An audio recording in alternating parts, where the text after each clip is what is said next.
वो पूरा डाटा सूक्ष्म करके सॉफ्ट कॉपी में अंदर रख दिया जाता है। इधर इन गठरियों के साथ जो भी कार्य किया उसको उन्होंने सूक्ष्म रूप से आपके अंदर रख दिया। वो क्या हो गया? कर्म बीज। वो तमोगुणी भी हो सकता है, रजोगुणी भी हो सकता है और सतोगुणी भी हो सकता है। तमोगुणी होगा तो वो तमस से भरा होगा, भयानक पीड़ा देगा। रजोगुणी होगा तो धन दौलत देगा। अगर रजस में तमस मिला है तो धन दौलत आएगी लेकिन पीड़ा और तकलीफ आएगी। बच्चे बिगड़ जाएंगे, इनकम टैक्स वाले पीछे पड़ जाएंगे, एक डॉन का फोन आएगा, बहुत कमा लिया, मेरा हिस्सा किधर है? क्योंकि तुमने भी तो किसी से खींच के लिया था, तो वो तो अपने संस्कार के साथ आया है ना, प्रारब्ध। आप बीज बबूल का होगा तो पेड़ भी बबूल के, कांटे भी बबूल के ही आएंगे।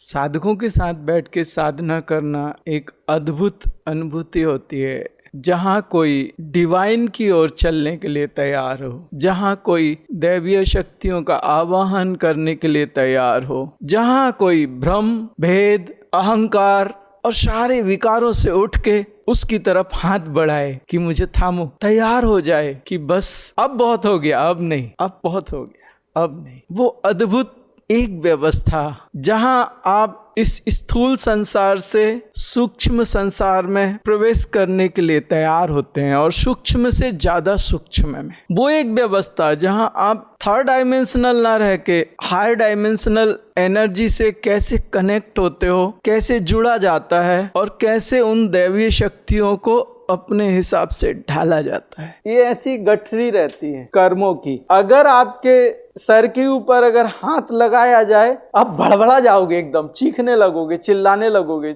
जोर जोर से रोने लगोगे। उसमें जो कर्म भरे पड़े हैं, ये जन्मों जन्मों की आपकी कमाई और ये आती कैसे है भगवान? ये देखो, ये सतोगुणी कर्म है, ये रजोगुणी है, ये तमोगुणी है। आप इसको कैसे समझ सकते हो? हम जो भी कर रहे हैं, अगर हम श्वास भी ले रहे हैं तो वो भी कर्म है। हमारे अंदर ब्लड सर्कुलेशन हो रहा है तो वो भी एक कर्म है। हार्ट पंप कर रहा है, वो भी एक कर्म है। सब कुछ जो आपके शरीर के द्वारा होगा वो सारे कर्म है। अभी आप समझो, ये कैमरा हमें रिकॉर्ड कर रहा है, राइट? तो ये क्या कर रहा है? रिकॉर्ड करने के बाद हमारी वीडियो जो हम कर रहे हैं उसको क्या कर देगा? सूक्ष्म कर देगा, राइट? ये जो चित्र चल रहा है इस प्रकृति में, इसको क्या कर देगा? गुप्त कर देगा। पूरा डाटा चित्र को गुप्त कर देगा। उसका नाम है चित्रगुप्त। नाम सुना है कहीं?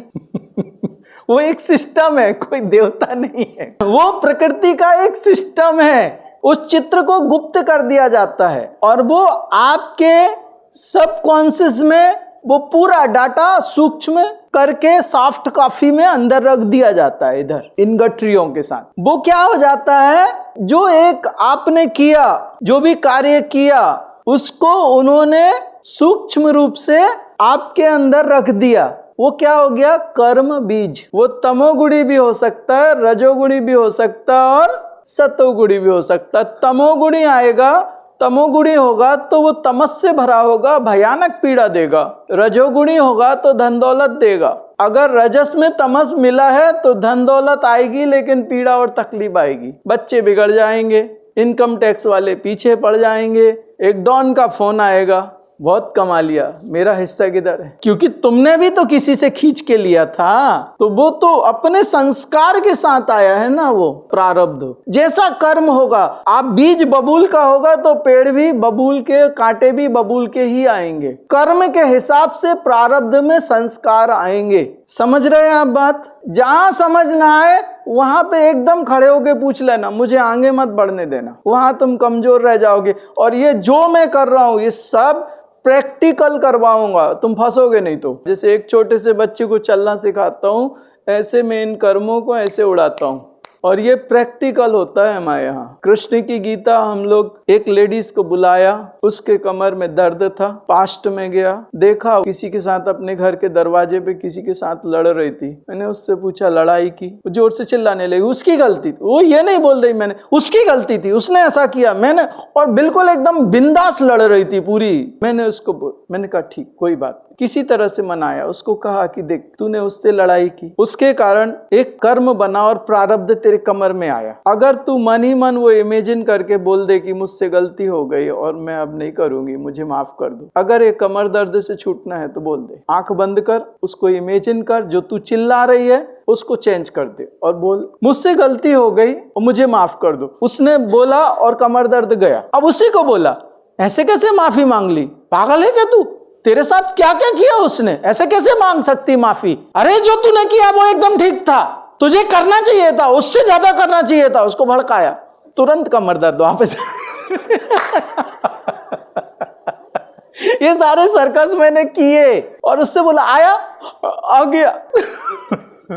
फिर माफी मांगा, कमर दर्द गायब। इन कर्मों ने मुझे बहुत तंग किया, बहुत मतलब मेरी जिंदगी नरक बना दी। और आखिरी में मैंने एक ही बात समझी कि यहाँ सब तकदीरों पे बात चलती है। फिर बाद में एक छोटी सी उम्र में समझना शुरू किया कि तकदीरें कैसे बनती हैं, फिर उसके बाद तकदीरें मिटाई कैसे जाती हैं। तो उसमें एक बात कही गई कि तप करो, अपने अंदर इतनी तपाग्नि क्रिएट करो, शिवाग्नि क्रिएट करो कि वो कर्म नष्ट हो जाएं। कर्म नष्ट हो जाएंगे तो प्रारब्ध नहीं बन पाएंगे, उन कर्मों में उतनी ताकत नहीं रह जाएगी। समझ आई, कहीं से पता चला, कुछ किया गया। 32 ईयर में जंगल में चला गया, बिल्कुल एकदम, या तो मर जाऊंगा या तो बन जाऊंगा। इन कर्मों ने मुझे बहुत खेल आया है, अभी मैं खेलता हूं उनसे। जितना उन्होंने तंग किया ना उतना मैंने तंग किया, यहाँ तक कि मेरा काम बहुत साल पहले हो गया था। तब कुछ देवता, इतना मैं मतलब इतना पागल था, इतना भरा हुआ था कि जब मेरा काम कंप्लीट हो गया लगभग, तब देवताओं मतलब जो सीनियर्स की मीटिंग हुई तो उन्होंने सीधा, किसी ने एक ने बोला था इसको सुला दो, शरीर छोड़ने का समय आया नहीं था और काम पूरा हो गया। उनको डर था ये बहुत बखेड़ा खड़ा करेगा, इसके हाथ में शक्ति आ गई तो ये इतना बखेड़ा खड़ा करेगा, इतना कि इसको कंट्रोल करना मुश्किल हो जाएगा। और आज भी मैं उनको ऐसे बुलाता, चलो रे क्या कर रहा है, कर।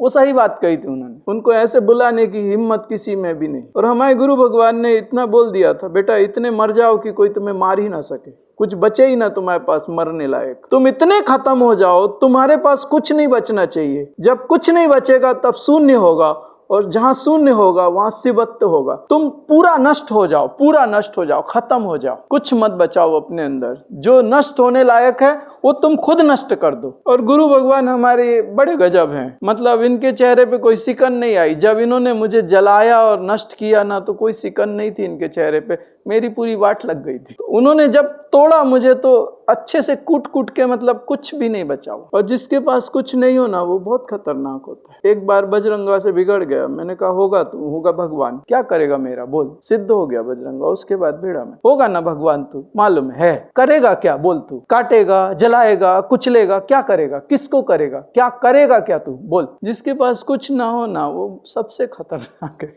मामला वहां पे बड़ा गजब हो जाता है। चलिए आते हैं अपन, अभी इसमें ये तो समझ आ गया कि यहाँ पे कर्म होते हैं, इकट्ठे होते हैं और आपके सर के ऊपर थोड़े ऊपर तक काट जाती है, सूक्ष्म रहती है, आपको दिखती नहीं है। तो वहां से ये कर्म इसके द्वारा एक उतरते जाते हैं। इसको अच्छी तरीके से दिखाया जाए तो नाड़ी तंत्र है। ये नाड़ी तंत्र को आप बिल्कुल ऐसे ले सकते हो जैसे एक वृक्ष होता है, ये वृक्ष है, ये मूल होता है, इसकी शाखाएं आती हैं, इसमें फल आते हैं। तो ये नाड़ी तंत्र बिल्कुल ऐसा है। और इसमें क्या होता है, इसमें ये चक्राज लटके होते हैं। वो चक्राज को मैं और अच्छे से आपको बताऊंगा। इतना समझ आया? अभी ये कर्म जो है इस नाड़ी तंत्र से नीचे उतरते हैं। अभी ये कर्म जब इधर नीचे उतरेगा, इसमें चक्राज बहुत सारे होते हैं, सिर्फ 7 चक्राज नहीं होते, इसमें कंफ्यूज मत होना। और एक चीज मैं आपसे बोलूंगा, मैं सब कुछ अभी नहीं बताऊंगा, मैं तुम्हें सिर्फ एक सिस्टम समझाऊंगा। आप सब कुछ अभी नहीं जानोगे, आपका जो स्टार्टिंग लेवल पे है, एक सिलेबस है आपका,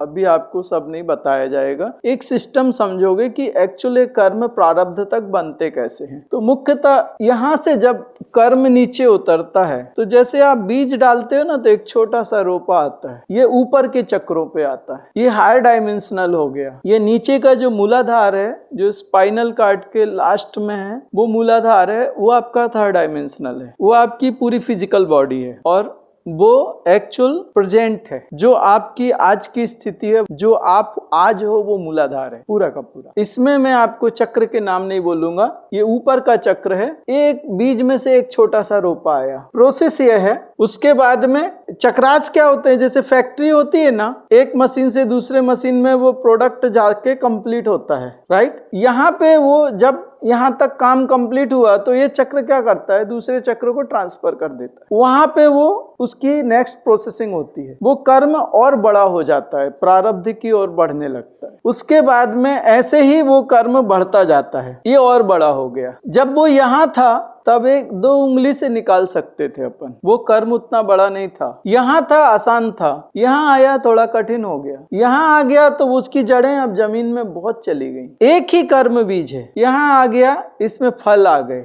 एक ही बीज से एक वृक्ष, और इन वृक्ष से कितने फल। अभी इसका लास्ट जो है यहाँ नीचे आएगा, तो ये जो फल यहाँ पे आएंगे ये प्रारब्ध हो जाएगा, ये आपको दिखने लगेगा, आपके सामने प्रकट हो जाएगा। इसके पहले ये एनर्जी लेवल पे था, यहाँ ऊपर के चक्र में प्रोसेसिंग है, एकदम तैयार है, ये आपको फील होगा, अरे यार आज बाई आंख फड़क रही, आज कुछ तो होने वाला है, आज अच्छा नहीं लग रहा, आज कुछ तो होने वाला है। वो कर्म अपने संस्कार छोड़ना शुरू कर देता है, लगभग वो तैयार हो गया है, वो प्रारब्ध में आने के लिए।